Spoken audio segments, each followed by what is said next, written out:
power transmitted along the string. Formula derivation is not important. This is the instantaneous power transmitted along the string. क्योंकि अगर wave है, wave जा रहा है तो एनर्जी जा रहा है, और energy passing per unit time is called power. ये वेव का कोई भी टॉपिक पढ़िएगा, ये डिफिनेशन कॉमन है। वेव में दो चीज जाता है एक जगह से दूसरे जगह, एनर्जी एंड मोमेंटम का भी ट्रांसफर होता है, बट मैटर नहीं। जो भी वेव पढ़ेंगे उसमें ये बात होगी। एनर्जी अगर जा रहा है तो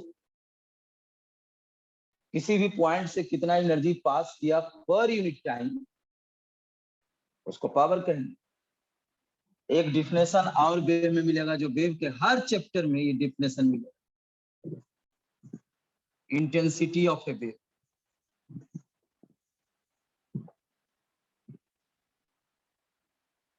मतलब वेव का कोई भी चैप्टर पढ़िएगा तो वेव ऑन ए स्ट्रिंग में जो आप सीख रहे हैं वो पूरा पूरा काम देगा। अब वेव ऑन ए स्ट्रिंग समझने के लिए सिंपल हार्मोनिक मोशन याद रहना चाहिए। मतलब कि ये रिलेटेड चैप्टर बहुत सारा हो गया।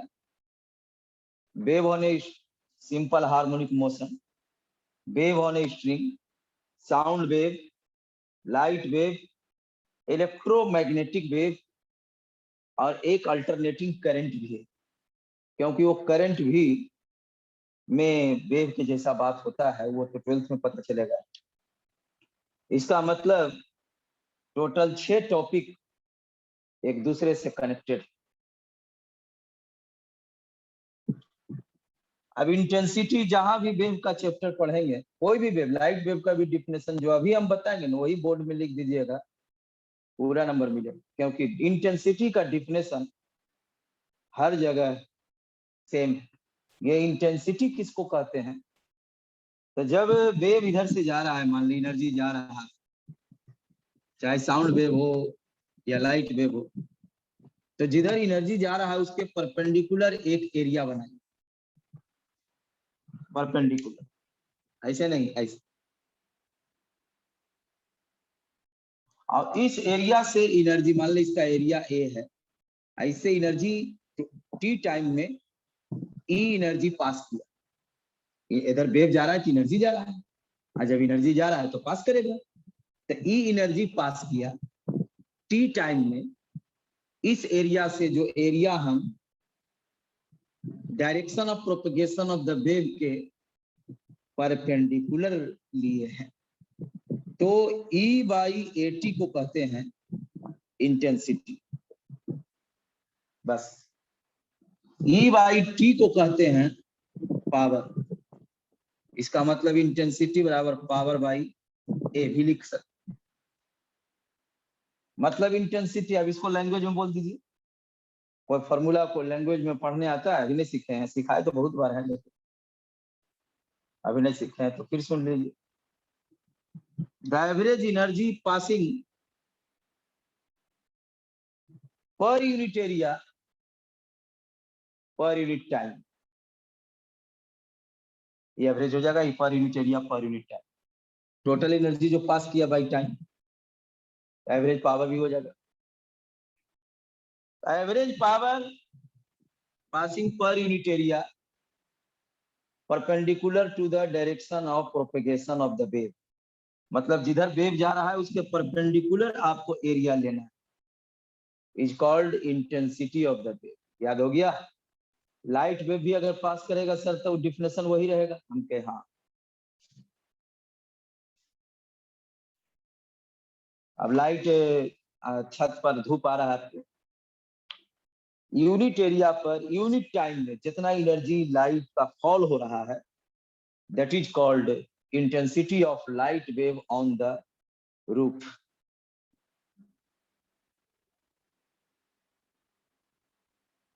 इंटेंसिटी मतलब average energy passing per unit area per unit time, और power energy passing per unit time, total energy passing by total time taken, per unit area नहीं, energy passing per unit time. और intensity को दो तरीके से लिख सकते हैं, ई बाई टी को अगर हम पी लिख दें तो ये पी बाई ए भी हो जाएगा। इसका मतलब इसका डिफिनेशन आप दो तरीके से बोल सकते हैं। फिर से बोल देते हैं, आइए डिफिनेशन वेव का जितना भी टॉपिक है सब में डिफिनेशन सिमिलर होगा। देखिए हम डिफिनेशन जब बोल रहे हैं, दो तीन बार बोल चुके हैं, एक बार बोलते हैं अभी और बहुत बार बोलेंगे जब जब जरूरत पड़ेगा तब। उस डिफिनेशन में देखिए हम कोई वेव का नाम नहीं ले रहे हैं कि वेव रस्सी पर चल रहा है, कि वो साउंड वेव है, कि लाइट वेव है, कि इलेक्ट्रोमैग्नेटिक कौन वेव है, वो हम नाम नहीं ले रहे। देखिए क्या बोल, अगर वेव जा रहा है तो मतलब एनर्जी जा रहा है, तो average energy passing per unit area, area consider करना जिधर वेव जा रहा है उसके परपेंडिकुलर। एरिया कंसीडर किया तो ऐसे डिवाइड कर दीजिएगा तो पर यूनिट एरिया निकल जाएगा। टी टाइम में अगर ई एनर्जी पास किया तो टी से डिवाइड कीजिएगा तो पर यूनिट टाइम निकलेगा। तो average energy passing per unit area per unit time perpendicular to the direction of propagation of the wave is called intensity of the wave। क्या डिफिनेशन में हम कोई नाम लिए वेव का? नहीं, मतलब सर लाइट में वे इंटेंसिटी ऑफ द वेव का डिफिनेशन लिखने के लिए कोई कहे तो यही लिख देंगे, एकदम यही, कहाँ नाम दिए।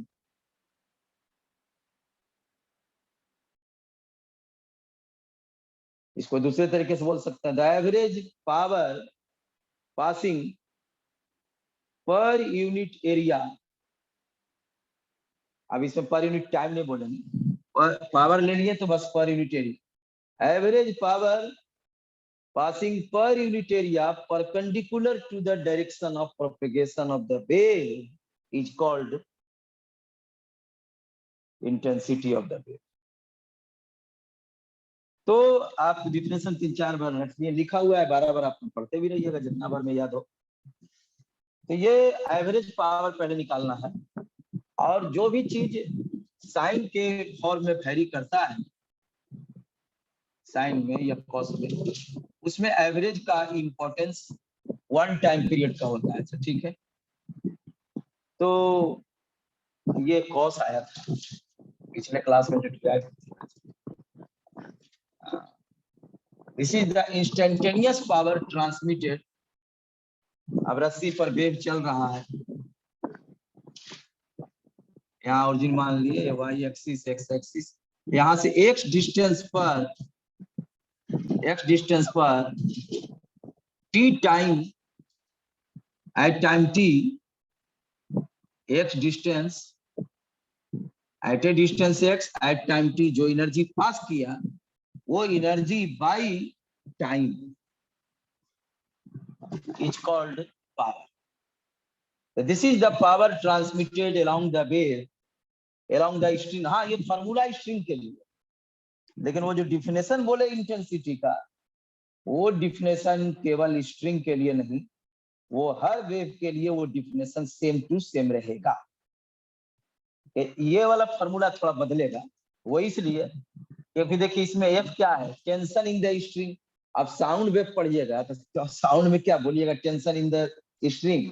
और रस्सी पर साउंड वेव थोड़े चल रहा है, वो तो हवा में भी चल सकता है, पानी में भी और सॉलिड में भी चल सकता है।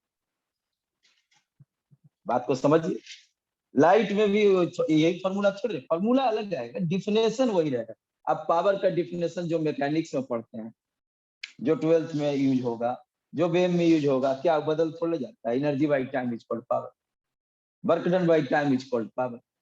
तो वही इंटेंसिटी का जो डिफिनेशन है वो वेव के हर चैप्टर में 100% सेम टू सेम रहेगा। फॉर्मूला इंटेंसिटी का अलग अलग आएगा।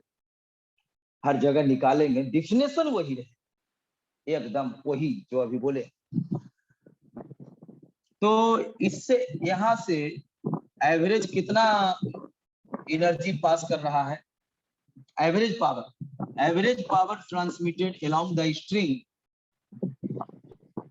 इन वन टाइम पीरियड, किसी भी वन टाइम पीरियड में। फिर लॉन्ग टाइम में निकालना हो तो मल्टीप्लाई कर, कोई भी चीज ये एसएचएम में सिखाए थे, साइन या कॉस में वेरी करेगा। तो एक टाइम पीरियड का हम एवरेज, क्योंकि बार बार रिपीट होता है, फिर उतना जितना वर्ष टाइम से मल्टीप्लाई कर दीजिएगा तो टोटल एनर्जी निकल जाएगा। आपको एवरेज वन टाइम पीरियड में ही इंपॉर्टेंट होता है, चाहे वेव का जो चैप्टर पढ़े, अगर साइन वेव पढ़ रहे हैं, साइन के इक्वेशन में है, या वेव नहीं भी पढ़ रहे हैं, कोई साइन के फंक्शन में है, तो average is taken in one time period. ये वन टाइम पीरियड में एवरेज पावर का फॉर्मूला हम आपको बोले थे कि देख के आइएगा, एसएचएम में हम समझाए थे कि अगर इंस्टेंटेनियस पावर दिया हुआ रहे तो एवरेज पावर ऐसे निकालते हैं, बहुत सारे बताए थे। अगर इंस्टेंटेनियस वेलोसिटी दिया रहे तो एवरेज वेलोसिटी निकालने के लिए भी ऐसा ही फॉर्मूला होगा, v एवरेज या v average is equal to v dt 0 to t by t। Acceleration का average is equal to instantaneous dt 0 to t by t time में। ये तो यहाँ एक टाइम पीरियड में लिख रहे हैं, लेकिन ये फॉर्मूला हम आपको समझाए हुए थे।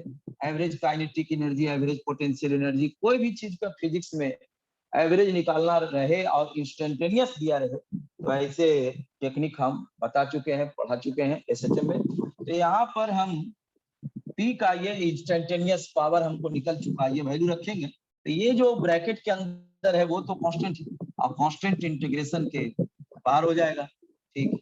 अब बाकी यहाँ बचा कौन चीज, ये पी के जगह पर ये रखेंगे, ये तो बाहर कर दिए, 0 to t cos square omega t minus x by भी इंटू डी टी भी है बाई टी।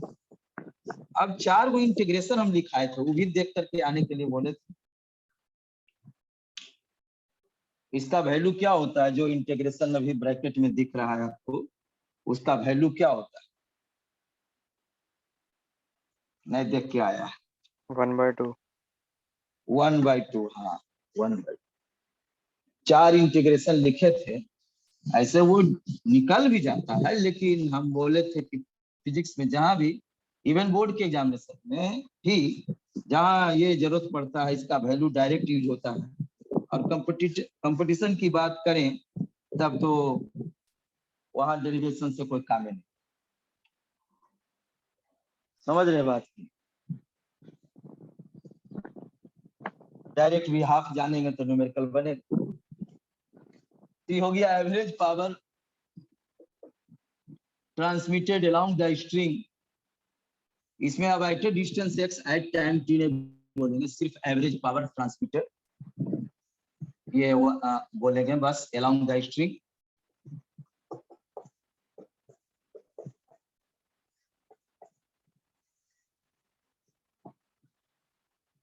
इसको बोलेंगे पावर ट्रांसमिटेड या instantaneous power transmitted along the string at a distance x at time t। ये x और t भी इसमें है, t और x का फंक्शन है इसमें, कहा x t रहा, इसमें नहीं रहा, लेकिन इंपॉर्टेंट इसी का है। 99.9% क्वेश्चन ये एवरेज का ही पूछता, ये नहीं पेपर या नहीं है समझ, इसलिए अब हमको ये very very very important formula हो गया, average power transmitted along the string का omega angular frequency a amplitude of the wave and f is the tension in the string and f v is the wave speed। इसमें कौन चीज क्या है ये भी याद रखना होगा। अब ओमेगा स्क्वायर a स्क्वायर ये f बाई या f बराबर हम v स्क्वायर म्यू 2v, ये v स्क्वायर म्यू कहां से लिख दिए, तो ये फार्मूला हम पढ़ चुके हैं ये लीनियर वेव के लिए डिराइव किए थे, ये भी लीनियर वेव के लिए होता है। Linear wave means amplitude of oscillation is small, very small. तो v स्क्वायर बराबर f बाई म्यू, तो f बराबर म्यू v स्क्वायर, इसीलिए f बराबर हम v स्क्वायर म्यू यहाँ पुट कर दिए। तो ये average power transmitted along the string को आप ऐसे भी लिख सकते हैं, half mu v omega a square omega square a square, ठीक है। अब intensity late S area of cross section of the string, जिस स्ट्रिंग पर वेव जा रहा है उसका एरिया ऑफ क्रॉस सेक्शन हम S मान लिए हैं। जैसे मान ले, थोड़ा मोटा दिखा देते हैं, मोटा नहीं पतला रे, फॉर्मूला तो वैलिड होगा नहीं। ये रस्सी है, इसका एरिया ऑफ क्रॉस सेक्शन माने ये area of cross section S माने हैं। यहाँ एरिया ऑफ क्रॉस सेक्शन को हम A से डिनोट नहीं किए, क्योंकि A यहाँ एम्पलीट्यूड के लिए डिनोट हो चुका है, इसलिए यहाँ पर हम रस्सी के एरिया ऑफ क्रॉस सेक्शन को, और एरिया ऑफ क्रॉस सेक्शन समझते हैं ना, जैसे ये रस्सी मान ले इतना मोटा है, तो ये वाला एरिया, ये जो है इधर, ये एरिया देख रहे हैं पाई इंटू इसका रेडियस का स्क्वायर, पाई आर स्क्वायर। तो ये रस्सी का एरिया ऑफ क्रॉस सेक्शन हम S मान लिए, और मान लीजिए कि इस रस्सी का लेंथ जो है L है, और ये रस्सी जिस मटेरियल का है उसका डेंसिटी रो है। तो क्या आप बता सकते हैं कि इस स्ट्रिंग का म्यू क्या होगा, मतलब मास पर यूनिट लेंथ का वैल्यू क्या होगा? आंसर L रो S, यही सब में से आना चाहिए जो वहां फिगर में लिखा हुआ है, आंसर उसी के टर्म में बोलना है। तो इसका जो रस्सी का मास पर यूनिट लेंथ होगा म्यू का वैल्यू, क्या आप उसको रो मतलब density of the material of the string, या वायर पर भी चलेगा वेव, तो density of the material of the wire, और रस्सी की जगह पर वायर भी हो सकता है। ज्यादा म्यूजिकल इंस्ट्रूमेंट्स में वायर ही तो यूज होता है, जिसको हम बजा ऐसे ऐसे करते हैं, चाहे वो गिटार वायर हो या बहुत सारा जगह म्यूजिकल इंस्ट्रूमेंट में यूज होता है, तो पर्टिकुलर फ्रीक्वेंसी का साउंड प्रोड्यूस होता है। तो खैर इसमें म्यू पूछ रहे हैं हम, अभी साउंड की बात अभी नहीं कर रहे हैं। तो म्यू मतलब मास बाई लेंथ, रस्सी का मास क्या हो जाएगा? तो रस्सी का मास हो गया area of cross section into length, इसका area of cross section into length, ये हो गया volume. Area of cross section into length, मान लो थोड़ा मोटा और बना देते हैं, तो देखिए इसका area of cross section S है, मतलब pi r square into L, pi r square L cylinder का वॉल्यूम होता भी है। आइए पाई आर स्क्वायर ही को हम S लिखे हैं, मतलब SL हो गया वॉल्यूम। तो S area of cross section into length, ये वॉल्यूम हो गया। अब वॉल्यूम इनटू डेंसिटी मास हो गया, वॉल्यूम इनटू डेंसिटी मास हो गया, वॉल्यूम इनटू डेंसिटी मास, अब by length, mass by length. तो इसको लेंथ से अगर हम डिवाइड कर देंगे तो क्या हो गया? रो S, मतलब हम म्यू के जगह पर यहाँ रो इंटू S भी लिख सकते हैं। तो एवरेज पावर ट्रांसमिटेड ये हो गया हाफ रो S म्यू के जगह पर भी ओमेगा स्क्वायर A स्क्वायर। अब इंटेंसिटी का definition, average power passing per unit area of cross section, average power passing per unit area of cross section perpendicular to the direction of propagation of the wave is called intensity of the wave। Intensity का definition अभी बताए थे, average power passing per unit area perpendicular to the direction of propagation of the wave, intensity. तो ये average power तो हम निकाल दिए हैं, उसको एरिया ऑफ क्रॉस सेक्शन से डिवाइड कर देंगे तो ये निकलेगा average power passing per unit area of cross section. मतलब यहाँ से जो पावर पास कर रहा है वो उसको एरिया ऑफ क्रॉस सेक्शन से डिवाइड कर देंगे तो वो निकलेगा average power passing per unit area of cross section. Area of cross section जो कंसीडर किए हैं वो जिधर वेव जा रहा है उसके perpendicular, then it is called intensity of the wave. ये जिसका डिफिनेशन आज 5-6 बार बोल चुके हैं। तो इंटेंसिटी का फॉर्मूला हो गया हाफ, इसको एस से डिवाइड करेंगे तो एस कट जाएगा, हाफ रो ओमेगा स्क्वायर ए स्क्वायर भी, ठीक है, हाफ रो ओमेगा स्क्वायर ए स्क्वायर। यहाँ पर इंटेंसिटी ऑफ द वेव जो आया है, इंटेंसिटी मतलब average energy passing per unit area perpendicular to the direction of propagation of the wave, जिसको इंटेंसिटी कहते हैं, वो एम्पलीट्यूड के स्क्वायर के डायरेक्टली प्रोपोर्शनल। अब होगा भी क्यों नहीं, देखिए एक बात बताइए, इसको हम आपको पकड़ प्रैक्टिकल बताते हैं, मजा आता है थोड़ा पढ़ने में। इसको हम पकड़ के ऊपर नीचे ऑसिलेट कर रहे हैं एकदम आलसी के जैसे, धीरे धीरे 2-4 घंटे ऐसे करते रहे नहीं थकेंगे, कितना मोटा रस्सी नहीं थकेंगे। अब इसको जोर जोर से ऐसे ऐसे ऊपर नीचे करें ज्यादा एम्पलीट्यूड से, ज्यादा थकेंगे, मेरे द्वारा वर्क डन ज्यादा होगा, तो ऐसे केस में एनर्जी भी ज्यादा पास करेगा। ये बात फॉर्मूला से भी क्लियर है कि अगर ज्यादा एम्पलीट्यूड से ऑसिलेट करवाया जाए तो एनर्जी जो है ज्यादा, देखिए इंटेंसिटी क्या है, energy passing per unit area per unit time, वो एम्पलीट्यूड के स्क्वायर के डायरेक्टली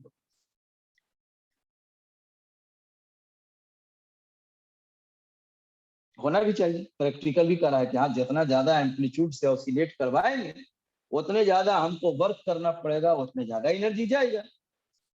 अगर बोलने की बात कीजिए साउंड वेव की, तो अगर हम धीरे धीरे बोले तो 10-12 घंटा भी बोलते रह सकते हैं, लेकिन अगर जोर से बोले तो 1 घंटा में गला बैठ जाएगा, थक भी जाएंगे, थक भी जाएंगे, आदमी हाफने लगेगा, पानी पीना पड़ेगा। कहने का मतलब है कि ज्यादा जोर से बोलने से वो जो प्रेशर ऑसिलेट करता है मीडियम में, साउंड में पढ़ेंगे, वो एम्पलीट्यूड उसका बढ़ जाएगा, ज्यादा एम्पलीट्यूड का वेव हो जाएगा, ज्यादा ऑसिलेट करेगा, डिस्टर्ब ज्यादा होगा मीडियम, ज्यादा जोर से बोलेंगे तो ऐसे केस में एनर्जी भी पास ज्यादा करेगा। एनर्जी प्रोड्यूस कौन कर रहा है, जो बोल रहा है वो, इसका मतलब थक जाएगा। और फ्रीक्वेंसी पर भी डिपेंड करता है, अगर कोई 1 सेकंड में हम 10 बार करेगा, कोई 1 सेकंड में 20 बार, जल्दी जल्दी जल्दी हाथ थकेगा, तो इसका मतलब है कि नंबर ऑफ ऑसिलेशंस पर सेकंड अगर ज्यादा होगा तो भी एनर्जी ज्यादा प्रोड्यूस होगा। ये सब बात देख रहे हैं, और होना भी चाहिए, चाहे वेव कोई भी टाइप का हो। लेकिन एक बात है, वेव कोई भी टाइप का हो, एम्पलीट्यूड के स्क्वायर के डायरेक्टली प्रोपोर्शनल, ये ज्यादा इंपॉर्टेंट बात है। ये सब जगह बहुत ज्यादा यूज होता है, क्योंकि हम फ्रीक्वेंसी जनरली सेम, दो को वेव लेंगे ना तो फ्रीक्वेंसी सेम लेंगे, और तो फ्रीक्वेंसी सेम लेंगे, वही वाला पढ़ना है, तो इसका मतलब कि हमको ज्यादा इंपॉर्टेंट आगे जो भी न्यूमेरिकल वगैरह बनाएंगे या कंसेप्चुअल क्वेश्चन, उसमें ये बात बहुत ज्यादा इंपॉर्टेंट होगा, intensity of a wave is directly proportional to the square of amplitude of the wave। square of amplitude मतलब एम्पलीट्यूड को दुगना करेंगे तो इंटेंसिटी 4 गुना होगा, 3 गुना करेंगे तो इंटेंसिटी 9 गुना बढ़ता है, मतलब स्क्वायर के डायरेक्टली प्रोपोर्शनल आया है।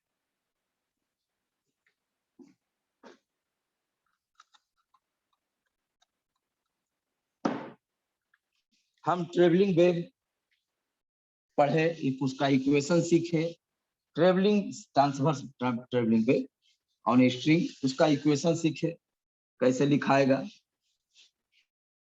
ऐसे तो वेव का हर इक्वेशन वैसे लिखाएगा। फिर वेव का इक्वेशन सीखने के बाद ट्रांसवर्स वेव का स्पीड का फॉर्मूला पढ़े, v equal to root under F by mu. चूंकि वेव जा रहा है मतलब एनर्जी जा रहा है, तो energy passing per unit area per unit time को इंटेंसिटी कहते हैं। फिर हम लोग इंटेंसिटी का फॉर्मूला पढ़े। अब पावर भी पास करता है, पावर भी पढ़े, पावर के बाद ही इंटेंसिटी निकाले, म्यू बराबर रो इंटू एस, ये तो खैर सिंपल फॉर्मूला था, इसमें वेव से कोई लेना देना नहीं था, मास बाई लेंथ करके निकाले थे, रिलेशन निकला म्यू और रो के बीच में। Mu is the mass per unit length of the string, rho is the density of the material of the string and S is the area of cross section of the string.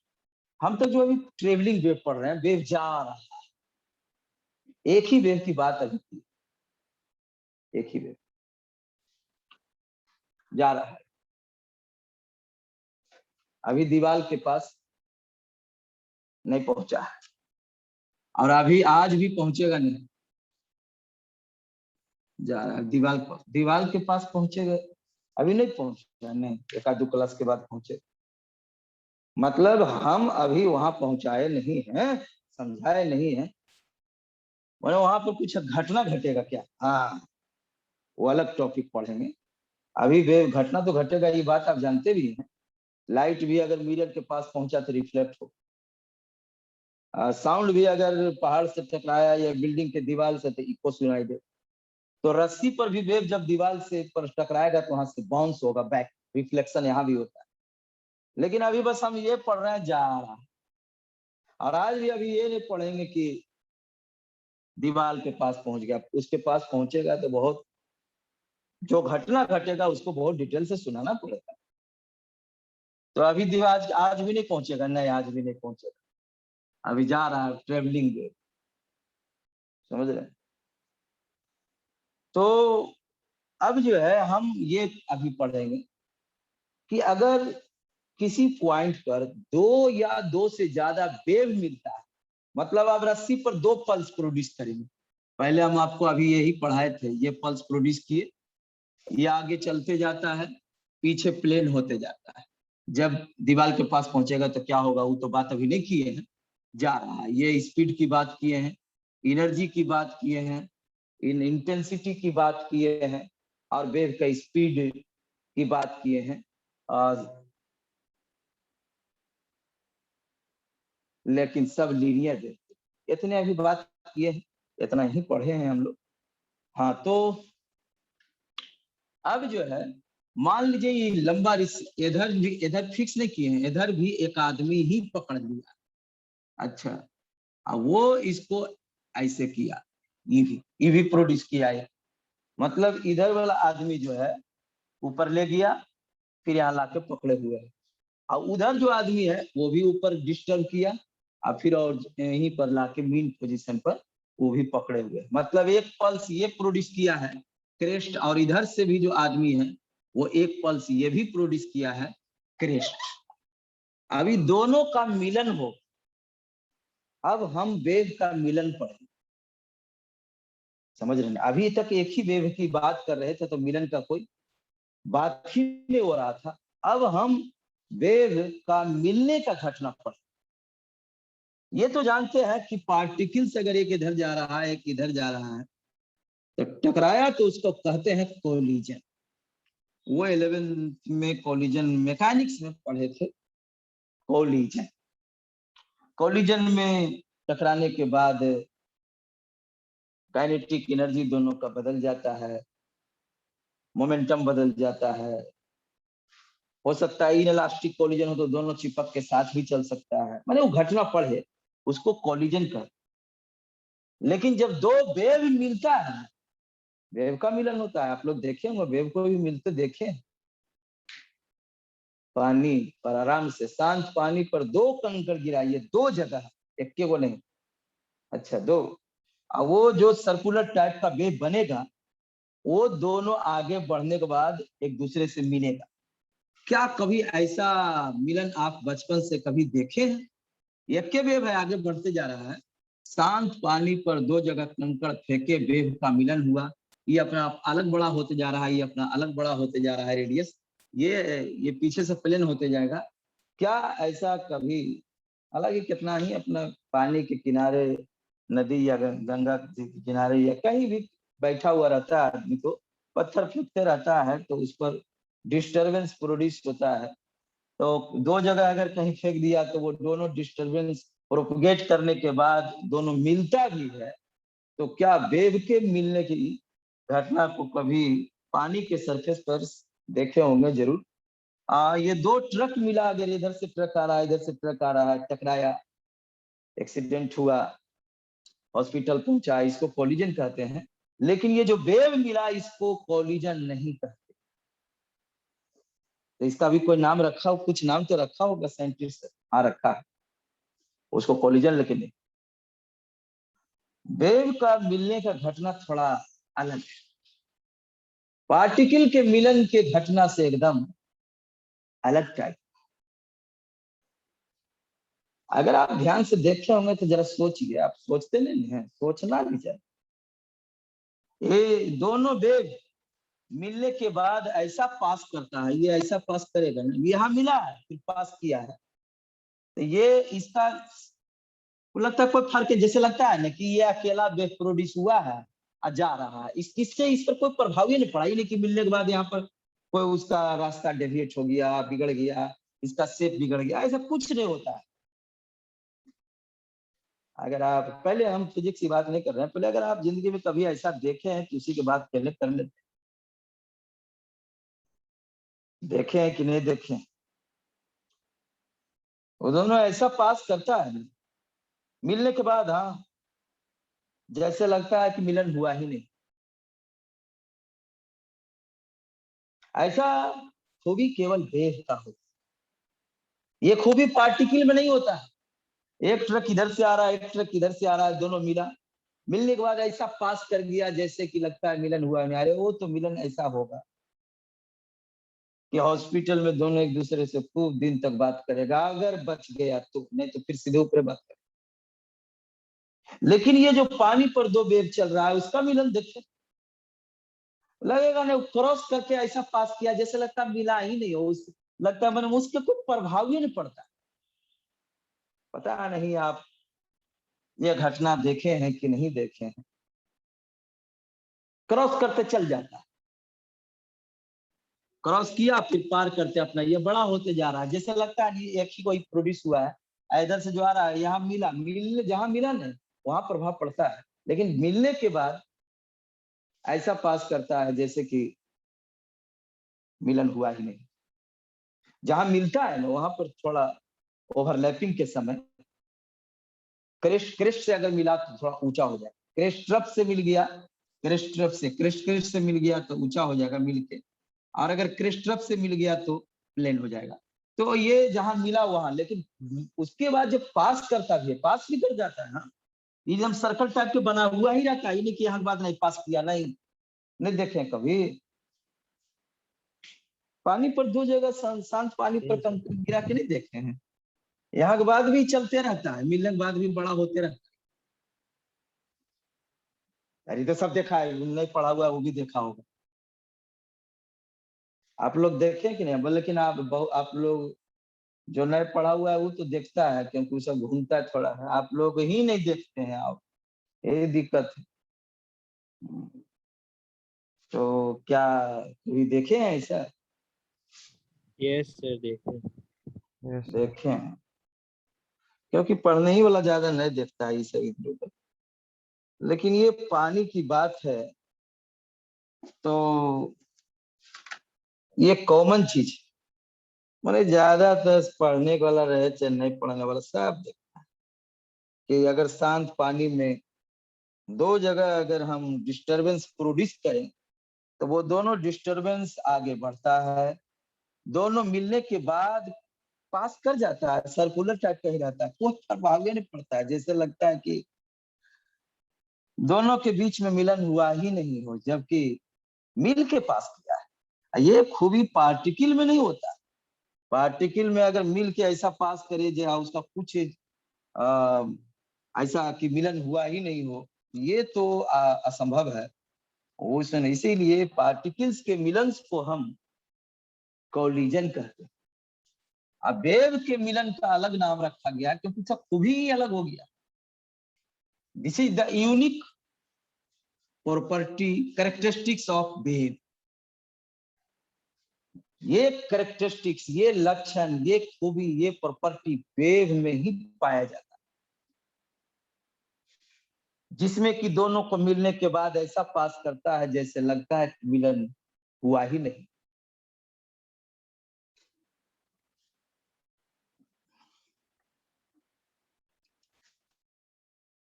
यहाँ पर जहाँ बैठे हुए हैं आप, वहां पर बहुत सारा टीवी चैनल का इलेक्ट्रोमैग्नेटिक वेव प्रेजेंट है। हाँ प्रेजेंट, सोनी टीवी, जी टीवी, जितना भी टीवी है, बंगाली, बंगाली, हिंदी, उर्दू, सब प्रेजेंट। बस आपको उसको रिसीवर चाहिए, टीवी चाहिए। TV is the receiver set, not transmitter. TV में केवल रिसीवर होता है, रेडियो में केवल रिसीवर होता है, वो ट्रांसमीटर नहीं उसमें रहता है, क्योंकि उसमें ट्रांसमिट करने का उसमें जरूरत नहीं। वो केवल रिसीव करता है ईएम वेव को, और उसमें ट्यूनिंग जो करते हैं ना, ट्यूनिंग जैसे रेडियो में ट्यूनिंग करते हैं, नॉब को घुमाते हैं तो कोई स्टेशन जो पकड़वाते हैं उसी को ट्यूनिंग कर। टीवी में तो ऑटोमेटिक ट्यूनिंग हो जाता है, अंदर जाके ऑटोमेटिक कर दीजिएगा तो जो एक आध दो चैनल भाग भी गया होगा वो आप कंप्लीट हो जाएगा, ठीक हो जाएगा। तो वो फ्रीक्वेंसी, अलग अलग फ्रीक्वेंसी का सब चैनल होता है। और आज यहाँ पर आकर के सिर्फ यहाँ पर कौन मैसेज है, हर चैनल का मैसेज, हर चैनल का ईएम वेव। अब वहां से टीवी, यहाँ टीवी जो है वो रिसीवर सेट है जो उसको ईएम वेव को फिर वीडियो और ऑडियो सिग्नल में कन्वर्ट करता है। तो वो ऐसा पास करता है। देखिए ये जी टीवी और ये जो इतना भी टीवी है, एम टीवी, सोनी टीवी, जो भी है, फलाना चिलाना जो भी, वो अगर वेव मिक्स होने के बाद ऐसा पास करता है जैसे मिलन हुआ है। उसका फ्रीक्वेंसी को हम अलग सिलेक्ट कर लेते हैं। अगर मिल के डिस्टर्ब हो जाता है, उसका कैरेक्टेरिया बदल जाता है, उसका कैरेक्टरिस्टिक्स बदल जाता है, तब क्या होता है? सोचे हैं कभी? नहीं, सोचिए। तब पूरे दुनिया में केवल एक ही चैनल होता। क्यों? क्योंकि अरे भाई, जब अगर सबका मिक्स हो करके उसका क्राइटेरिया बदल जाता है तो हम एक ही चैनल पकड़वाते हैं, वहां पर एक के साथ हिंदी, उर्दू, इंग्लिश में न्यूज, गाना, फिल्म सब एक के साथ पकड़ लेते, जिसको अलग करने का कोई उपाय नहीं, कोई उपाय। ये वेव का अलग खूबी भगवान बनाए। इसके वेव का जो मिलन ऐसा होता है कि मिलता है वहां पर तो थोड़ा सा डिस्टरबेंस चेंज होता है, डिस्प्लेसमेंट भी चेंज होता है, लेकिन पास ऐसा करता है जैसे लगता है कि मिला ही नहीं। इस घटना को इंटरफेरेंस कहते हैं। तो कोई भी अगर पूछे कि इंटरफेरेंस किसे कहते हैं, बस एक लाइन डिफिनेशन, एक लाइन, हाँ, क्या बोलेंगे? वेव के मिलन को इंटरफेरेंस कहते, बस। बस जहां भी दो या दो से ज्यादा वेव मिल रहा है तो पूछेगा वहां क्या हो रहा है भाई, तो हम कहेंगे इंटरफेरेंस हो। और अगर सर दो पार्टिकल जहां मिला तो हम क्या बोलेंगे कि वहां क्या हुआ? तो बोलेंगे कोलिजन हुआ, टक्कर हुआ। अच्छा, ये बात। दुनिया दो चीज से बना हुआ है, इसलिए नाम दुनिया है। एक मैटर, दूसरा वेव। वेव में एनर्जी जाता है, उसके साथ मैटर नहीं जाता। Radiation is also wave. तो ऐसे केस में, हाँ, बाद में कुछ पता चला कि मैटर जो है, जो हम जानते थे कि दो दुनिया दो चीज है से बना हुआ है, मैटर और रेडिएशन। रेडिएशन भी वेव ही है। लेकिन 1924 में डी ब्रोगली साहब बोले कि नहीं, मैटर भी वेव के जैसा बिहेवियर शो करता है। बात, उसको डी ब्रोगली वेवलेंथ कहते हैं। और 1905 में आइंस्टीन साहब बोले कि रेडिएशन भी dual correct wave correct matter character show करता है, मटेरियल करेक्टर, पार्टिकल करेक्टर। तो ये भी माने ये ड्यूअल करेक्टर, ये भी ड्यूअल करेक्टर, वो बात की बात है। लेकिन चलिए ठीक है, उसको भी पढ़ेंगे हम मॉडर्न फिजिक्स में। 1900 साल के पहले बाद का फिजिक्स है, जिसमें पहले तो समझता था कि आदमी, मैटर, रेडिएशन एकदम अलग अलग चीज है, लेकिन अब हर घटना जो है, जैसे जो लाइट है वो radiation character, energy character, wave character show कर रहा है, तो वो पार्टिकल करेक्टर भी शो करता है। लेकिन उसकी चर्चा अभी हम नहीं करेंगे, आएगा तो करेंगे, मॉडर्न फिजिक्स में करेंगे। अभी तो पहले लाइट जो पढ़ेंगे ना, तब में करेंगे। तो उसी में फिर मैटर भी, जब 1905 में ये बोले ना आइंस्टीन साहब, तो 1924 में जब डी ब्रोगली साहब हाइपोथेसिस दिए, उस समय वो पीएचडी कर रहे थे और पढ़ने के बाद बहुत जीनियस थे। तो जो कि उनको बहुत सिमेट्री पर विश्वास था कि नेचर में सारा घटना सिमेट्रिकल होता है, सारा घटना होमोजीनियस टाइप का होता है, सारा घटना एक जैसा होता है, ऑल डायरेक्शन इक्विवेलेंट होता है। तो वो सोचे कि अगर दुनिया में हम लोग पढ़ते आ रहे हैं 1900 साल के पहले तक ये पढ़े कि दो अलग अलग चीज है, इससे इसको कोई लेना देना नहीं, इसको इससे कोई लेना। लेकिन 1905 में जब ये कंफर्म हो गया और दुनिया ने एक्सेप्ट किया कि वेव जो रेडिएशन जो वेव कैरेक्टर शो करता है वो पार्टिकल कैरेक्टर भी शो करता है, मतलब उसमें कोलिजन होगा, उसमें काइनेटिक एनर्जी कंजर्व्ड रहेगा, कोलिजन परफेक्टली इलास्टिक होगा। तो ये सब जो पढ़े हैं वो कैरेक्टर शो करता है। तो 1924 में डी ब्रोगली साहब बोले कि अगर ये वेव कैरेक्टर के साथ साथ पार्टिकल कैरेक्टर शो करता है तो ये मैटर भी पार्टिकल कैरेक्टर के साथ साथ वेव कैरेक्टर भी शो करेगा। हालांकि ये डी ब्रोगली साहब 1924 में जो बताए वो उनका केवल थेसिस था। हाइपोथेसिस मतलब होता है कल्पना, मानना, प्रूफ करके नहीं बताए थे। तो सर आप प्रूफ हुआ है कि नहीं? हाँ हो गया, प्रूफ हो गया। उसी के 1-2 साल के बाद दूसरा साइंटिस्ट को प्रूफ कर, वो सब पढ़ेंगे मॉडर्न फिजिक्स, कैसे हुआ, क्या हुआ, नहीं हुआ, सब पढ़। तो ये जो है ये 1900 के बाद, 1900 के पहले, 1900 साल के पहले की फिजिक्स को हम क्लासिकल फिजिक्स कहते हैं। और हम लोग को चूंकि 11th-12th में ज्यादातर क्लासिकल फिजिक्स के बारे में डील करते हैं, उसमें ये क्लासिकल फिजिक्स में इंटरफेरेंस भी आता है। तो इंटरफेरेंस का भी डिफिनेशन सबसे छोटा, वेव का मिलन। कोई भी अगर वेव हो है ना, अगर सर अगर ये भी वेव कैरेक्टर शो करता है, बाद में जो पता चला, तो इसका भी इंटरफेरेंस होगा। अगर शो करता है तो इंटरफेरेंस होगा, माने वेव का मिलन हो।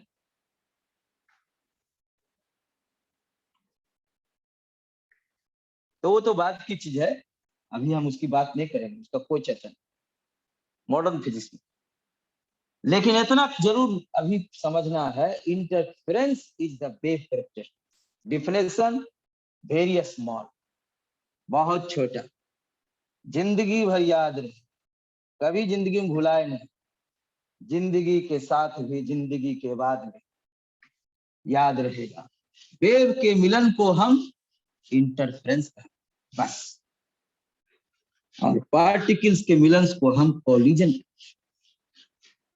तो अगर दो या दो से ज्यादा वेव किसी पॉइंट पर मिल रहा है तो हमसे पूछेगा क्या हो रहा है भाई, इंटरफेरेंस। ये ऐसा वर्ड इंटरफेरेंस है ना कि इंटरफेयर, कि जो फिजिक्स नहीं पढ़ता, आज के बाद ध्यान दीजिएगा अगर नहीं ध्यान दिया तो, कि जो फिजिक्स साइंस नहीं भी पढ़ता है वो भी आदमी डेली लाइफ में ये शब्द का इस्तेमाल करता है। इसका डिक्शनरी मीनिंग भी आप देख सकते हैं। ये इंटरफेरेंस मतलब वेव का मिलन। जैसे हम दो आदमी बोल रहे हैं, हम बोले तो वो चुप रहा, वो बोला तो हम सुने, हम चुप रहे। अब हम बोल रहे हैं, बीच में कोई तीसरा आदमी बोल दिया है, क्यों तुम इंटरफेयर कर रहा है, ऐसे बोलते हैं। क्यों बोलते हैं? ऐसा नहीं बोलेंगे क्यों बीच में तुम कॉलिजन कर रहा है, नहीं, वो इंटरफेरेंस किया है, कॉलिजन नहीं किया है। कैसे? देखिए हम समझाते हैं। हम बोले, साथ में वो भी बोल दिया, तब मेरा साउंड वेव इधर गया, और वो बोला तो वो मान लो यहाँ खड़ा है, तू बोला तो इधर गया, ये दोनों वेव का यहाँ क्या हुआ, मिलन हो गया। इसको कॉलिजन थोड़ी कहेंगे, वेव के मिलन को तो इंटरफेरेंस कहते हैं ना। हाँ, तो इसलिए बीच में कोई अगर बोल दिया आपके साथ, उसी समय आप बोल रहे हैं, उसी के पीछे में आप रुके नहीं है, तो वेव का मिलन हो गया। तो हम बोलते हैं क्यों इंटरफेयर कर, ये नहीं बोलते तुम क्यों कॉलिजन कर रहे हो, नहीं ऐसा नहीं बोलते। तो ये ऐसा शब्द है, मतलब इतना इजी वर्ड है कि हम लोग डेली लाइफ में भी इस्तेमाल करते हैं। पहले भले आप फिजिक्स में अभी सुने हैं, लेकिन ये वो आदमी भी इस वर्ड का इस्तेमाल करता है। इंग्लिश वर्ड है, मतलब ये इंग्लिश में यो फिजिक्स से रिलेटेड नई कॉमन वर्ड है। इंटरफ्रेंस के मतलब वेव का मिलन।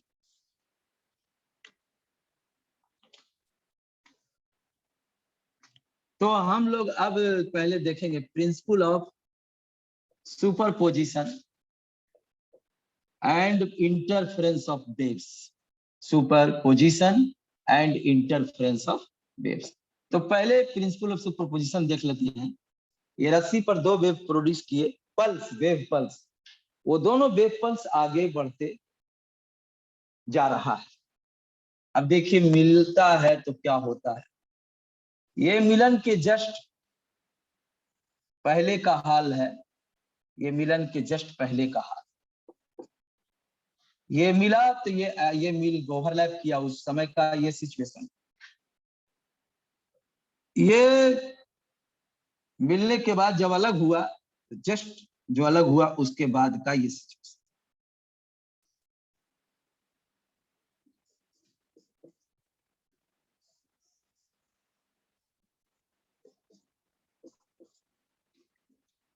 देखिए ये वाला वेव पल्स यहाँ आ गया, ये वाला वेव पल्स यहाँ। ये दोनों मिला, यहाँ ओवरलैप किया, उसके बाद ऐसा पास किया है ना, ये इधर, जैसे इसके शेप में कोई चेंजिंग नहीं होता। अगर मैकेनिकल एनर्जी का लॉस ना हो ना तो कोई चेंज नहीं। वो तो लॉस की वजह से होता है, वो अलग चीज हो गया है, वो है कि नहीं। लॉस नहीं भी हो तो भी ऐसा घटना घटा कि एकदम कोलिजन में क्या है, ऐसा घटना घटा कि सब एकदम चीज क्वांटिटी चेंज कर दी। इसमें इतना देर में लॉस कुछ होगा, बहुत दूर चलेगा तब लॉस होगा। तुरंत मिलने के तुरंत पहले और मिलने के तुरंत की बात करेंगे, शेप में कोई नेग्लिजिबल चेंज, और एकदम सेम टू सेम ऐसा पास करता है मिलने के बाद। ये खूबी केवल वेव में होता है, बड़ा मजेदार खूबी है। लगता है जैसे कोई फिल्म नहीं देखते हैं भूत वाला, एक शरीर के ऊपर से दूसरा शरीर पास कर जाता है, लगता है कि कोई टकरेन हुआ, पता नहीं चलता। ये इस तरह का वेव का मिलन होता है। सोच, मतलब वेव एक तरह से आत्मा है, ये मिलने के बाद ऐसा पास करता है जैसे मिलन हुआ। ये शरीर नहीं है, शरीर हो गया पार्टिकल। तो अब जो है इसमें ये तो इस तरह से पास किया, लेकिन जहां मिला अब वहां क्या हुआ उसको भी थोड़ा डिटेल से बात करेंगे। जहां मिला दोनों वेव, उस घटना को इंटरफेरेंस कहेंगे। और यहाँ वहां एक प्रिंसिपल काम करता है जिसको प्रिंसिपल ऑफ सुपरपोजिशन कहेंगे। जहां मिलन हुआ वेव का, तो यहाँ पर एक और मिलन हम देख लेते हैं थोड़ा। अगर मान ले एक आदमी, एक रस्सी को दो आदमी पकड़े हुए हैं, इधर से ये ऐसे प्रोड्यूस किया और इधर से ये ऐसे प्रोड्यूस किया। अभी दोनों अपोजिट डायरेक्शन में जा रहा है। ये ऐसे पकड़े हुए था, ऊपर किया ऐसे, या फिर पकड़े हुए, ये नीचे किया और ऐसे पकड़े हुए। मतलब इसने लेफ्ट साइड वाला पल्स जो प्रोड्यूस किया वो क्रेस्ट, और उधर वाला ट्रफ। अभी दोनों वेव मिलेगा। ये मिलने के जस्ट पहले का हाल है। ये मिला, ये मिलने के जस्ट बाद का हाल है। तो मिलने के बाद ऐसा पास किया, इसमें भी जैसे लगता है कि मिलन हुआ ही नहीं। इसमें भी यहाँ अगर दोनों का एम्पलीट्यूड सेम है मान ले जाए, तो जहां ये आगे बढ़ेगा, ये आगे बढ़ेगा, ओवरलैप करेगा। ओवरलैप जैसी करेगा तो ऐसे हो जाएगा। तो यहाँ पर डिस्प्लेसमेंट जो है जीरो हो जाएगा। वेक्टर है, ऊपर डिस्प्लेस क्रेस्ट ट्रफ से मिल गया, डिस्प्लेसमेंट जीरो हो जाएगा। अगर दोनों का एम्पलीट्यूड बराबर है तो जीरो हो जाएगा, नहीं बराबर है तो A1 माइनस, अगर ये A1 है ये A2 है तो A1 माइनस A2 हो जाएगा। इसमें A1 प्लस A2 हो जाएगा, और अगर बराबर है तो 2A हो जाएगा। इसमें A1 माइनस A2 होगा, थोड़ा सा रह जाएगा इससे, अगर बराबर नहीं रहा तो थोड़ा सा रह जाएगा। है ना, लेकिन बराबर रहा तो एकदम सीधा एक क्षण के लिए स्ट्रेट हो जाएगा, दो दिखाई भी नहीं देगा, जितना जल्दी पास करता है पता नहीं चलेगा। तो यहाँ पर ये जो दोनों वेव मिला, यहाँ पर एनर्जी, इसका काइनेटिक एनर्जी जीरो नहीं है, क्योंकि क्यों जीरो नहीं है? क्योंकि जहां वेव दोनों मिला है भाई, उसमें वेव में एनर्जी है, फिर एनर्जी पास भी किया है, जीरो हो जाएगा, तब फिर पास कैसे करेगा? और डिस्प्लेसमेंट जीरो हुआ है, डिस्टरबेंस जीरो हुआ है, लेकिन वो पोटेंशियल एनर्जी, काइनेटिक एनर्जी फिर तुरंत झट से उधर निकलेगा, इधर निकलेगा। मतलब ऐसे भी पार्टिकल जो ऑसिलेट करता है मीन पोजीशन पर, तो एसएचएम जैसे समझना समझ, मीन पोजीशन पर ऐसे भी जब मीन पोजीशन पर क्या होता है, मीन पोजीशन पर पार्टिकल का काइनेटिक एनर्जी मैक्सिमम होता है एसएचएम में, ऐसे भी जानते हैं, अनेक तरीका है सोचने का। तो जहां ओवरलैप करेगा वहां नेट जीरो हो जाएगा डिस्प्लेसमेंट, बट काइनेटिक एनर्जी तो उसका वहां उस समय मैक्सिमम होगा, फिर वही एनर्जी दो पार्ट में अपना निकल गया इधर उधर। यहाँ अगर ये 3 मिलीमीटर है, 3 है तो 6 हो जाएगा, ये 3 3 है तो 0 हो जाएगा।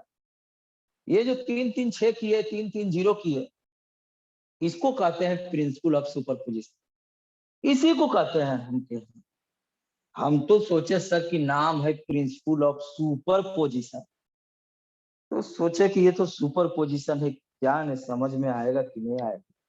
हमको यही एक ऐसा टॉपिक है ना फिजिक्स में, इसका नाम ऐसा रखा है कि सुन करके स्टूडेंट को लगता है कि अब बहुत टफ चीज पढ़ने को आ गया है, लेकिन इतना आसान चीज तो पूरे फिजिक्स में नहीं। नाम रख दिया ऐसा सुपरपोजिशन, समझ रहे बात को? तो इसलिए बात super position, principle of super, जिस पॉइंट पर दो या दो से ज्यादा वेव मिलता है वहां पर डिस्टरबेंस क्या होगा, तो अलग अलग डिस्टरबेंस की सम के बराबर। मतलब जैसे देखिए, अगर ये पॉइंट है, साउंड वेव की बात करते हैं, यहाँ बजाय एगो, यहाँ कोई सोर्स है, यहाँ कोई सोर्स है, यहाँ कोई सोर्स है, केवल ये बजाय, ये दोनों को नहीं, ऑफ कर दिए, इसको बजाय तो यहाँ पर आया तो ये मान ले डिस्प्लेस हो गया, यहाँ डिस्टरबेंस मान ले जाए, या रस्सी ही है मान ले, रस्सी अभी रस्सी की बात करते, चलिए ठीक है। इधर से वेव प्रोड्यूस किया, इधर से वेव, इधर से पहले ये किया, लेकिन ये नहीं, तो ये जो वेव प्रोड्यूस किया तो क्रेस्ट चला है मान लिया, ये डिस्प्लेस हो गया 3 मिलीमीटर, और फिर ये दोनों स्थिर है, इधर से डिस्टरबेंस प्रोड्यूस हुआ, यहाँ जब पहुंचा तो वो डिस्प्लेस हो गया 2 मिलीमीटर उसी डायरेक्शन। और जब इस पर वेव प्रोड्यूस किए, इस पर नहीं किए, तो ये मान लो डिस्प्लेस हो गया 1 मिलीमीटर। अब तीनों एक साथ अगर हम वेव प्रोड्यूस करेंगे तो यहाँ पर डिस्टरबेंस होगा 6 मिलीमीटर, 3 + 2 + 1, मतलब कि एक वेव यहाँ आया, ये डिस्टर्ब हो गया ऊपर की तरफ, मान ले 2 मिलीमीटर से, दूसरा केवल आया, वो डिस्टर्ब हुआ 2 मिलीमीटर से, तीसरा केवल आया, केवल तीसरा, एक एक करके इंडिविजुअल, तो 3 मिलीमीटर से। अब तीनों को एक साथ अगर वेव प्रोड्यूस करेंगे तो तीनों एक साथ जो यहाँ पर जहां ओवरलैप करेगा, जहां मिलेगा, इंटरफ्रेंस होगा, उस पॉइंट पर डिस्टरबेंस वो तीनों का जो इंडिविजुअल आ रहा था उसके सम के बराबर होगा। वेक्टर है तो वेक्टर सम, स्केलर है तो सीधा सम के बराबर होगा, and this statement is called principle of superposition. कितना आराम से समझ में कुछ आया? यही है प्रिंसिपल ऑफ सुपरपोजिशन। ये प्रिंसिपल ऑफ सुपरपोजिशन और इंटरफेरेंस दोनों शब्द तो समझ लिए। When two or more waves, definition देखिएगा, नोट में लिखा हुआ है, when two or more waves pass simultaneously through a point, किसी पॉइंट से एक साथ पास कर रहा है, the disturbance at the point, उस पॉइंट पर जो डिस्टरबेंस होगा, अगर लाइट है तो इलेक्ट्रिक फील्ड, साउंड है तो प्रेशर, वेव ऑन स्ट्रिंग है तो डिस्प्लेसमेंट, वेव क्वांटिटी। हाँ, when two or more waves pass simultaneously through a point, the disturbance at the point is equal to the sum of disturbances produced by the individual waves in absence of other waves. In absence of other waves. In absence of other waves. This is called principle of superposition. याद हो गया कितना बढ़िया। दो अगर दो या दो से ज्यादा वेव किसी एक पॉइंट पर मिलता है तो उस पॉइंट पर डिस्टरबेंस मतलब डिस्प्लेसमेंट, अगर रस्सी पर वेव पड़ रहे हैं, लाइट वेव तो इलेक्ट्रिक फील्ड में जो भी है वो होगा कितना, तो वो होगा सम के बराबर। अगर वहां पर इंडिविजुअल वेव जो आएगा एक एक करके आएगा, एक आएगा तो बाकी सब एब्सेंट रहे, माने एक प्रोड्यूस करेंगे। तीन मान ले वेव है, तीन वेव, तो तीनों को अलग अलग प्रोड्यूस करेंगे, इसका डिस्टरबेंस कुछ होगा, डिस्प्लेसमेंट होगा। अब तीनों को एक बार अगर ऑन कर देंगे हम तो उस पॉइंट का डिस्टरबेंस उसके सम के बराबर होगा। This is called principle of superposition. Deflation जो वो नोट में लिखा हुआ है, एक दो बार थोड़ा पढ़ लीजिए, वही लिखा हुआ है। और इस घटना को जो जब दो या दो से ज्यादा वेव किसी एक पॉइंट पर मिलता है तो इस फेनोमेना को हम कहते हैं इंटरफेरेंस ऑफ वेव्स, कहते हैं इसको interference of waves. When two or more waves pass simultaneously through a point, then we say that interference of waves takes place। मतलब वहां पर क्या हो रहा है भाई, तो वेव का मिलन हो रहा है, इंटरफेरेंस हो रहा है। और उस पॉइंट पर डिस्टरबेंस क्या होगा भाई, तो इंडिविजुअल वेव के पहुंचने के वजह से जो डिस्टरबेंस होगा उसके सम के बराबर होगा। This statement is called principle of superposition. तो ये दोनों बड़ा आसान चीज, अभी तक जितना हम लोग पढ़े थे तो सबसे आसान चीज। ठीक है, अब अगले दिन हम बात करेंगे इंटरफेरेंस को डिटेल से। हमको तीन तरह का इंटरफेरेंस 11th में पढ़ना है।